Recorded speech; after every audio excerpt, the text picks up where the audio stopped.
Welcome to The Explainer. Today we're diving into David Robson's The Intelligence Trap, a book that uncovers this really dangerous paradox: how our greatest mental strength, our intelligence, can actually become our biggest weakness.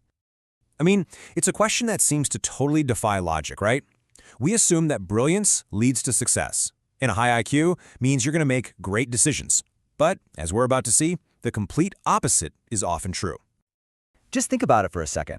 A top doctor who can't manage their own health, a financial wizard who loses their entire fortune, or a respected judge who's so set in their ways they reject crucial new evidence like DNA. The book is just filled with these jarring, real-world examples. So this isn't just a random string of bad luck. No, it's a specific phenomenon that David Robson calls the intelligence trap. It's this situation where your raw brain power, the very thing you rely on, actually starts working against you, making you vulnerable to mistakes that someone less intelligent might just sidestep. Okay, so how does this actually happen, right? How does a brilliant mind end up becoming its own worst enemy? Well, it turns out there are a few key psychological traps that really smart people are uniquely vulnerable to. This gets right to the core of the problem, something called motivated reasoning. See, we like to think our brain works like a scientist, objectively seeking the truth. But so often, it acts like a lawyer. It decides what it wants to believe first, and then it uses all that intelligence to build the most convincing case possible, cherry-picking evidence and ignoring anything that contradicts its conclusion.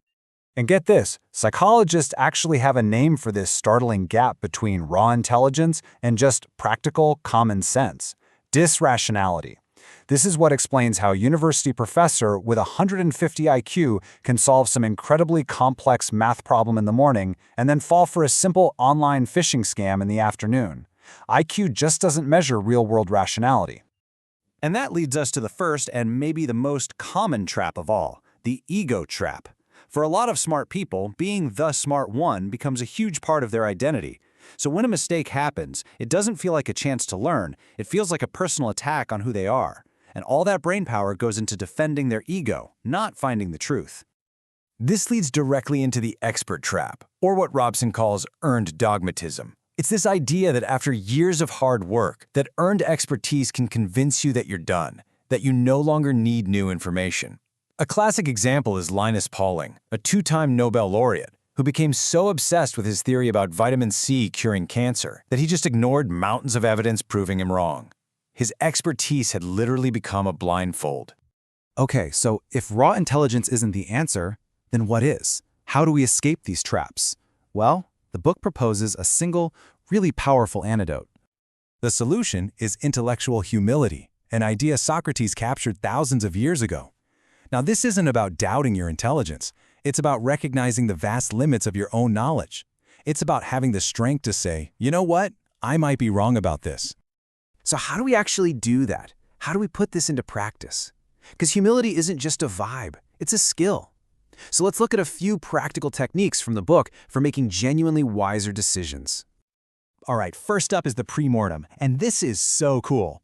Instead of asking what could go wrong, you force yourself and your team to assume the project has already gone spectacularly wrong.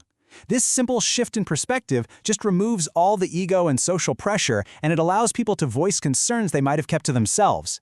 It's an incredibly powerful way to find risks you would have totally missed.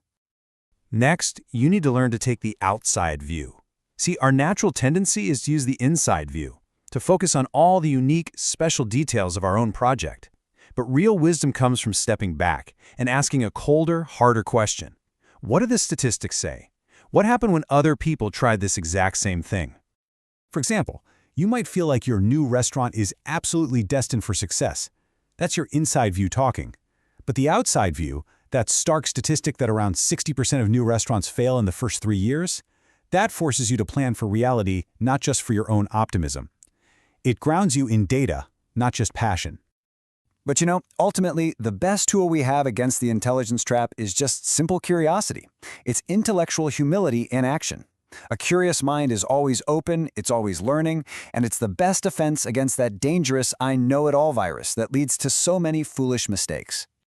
And all of this, it all builds to the book's central and I think really profound conclusion. The true goal of self-improvement isn't just to get smarter or to have a higher IQ. No, it's something much more valuable.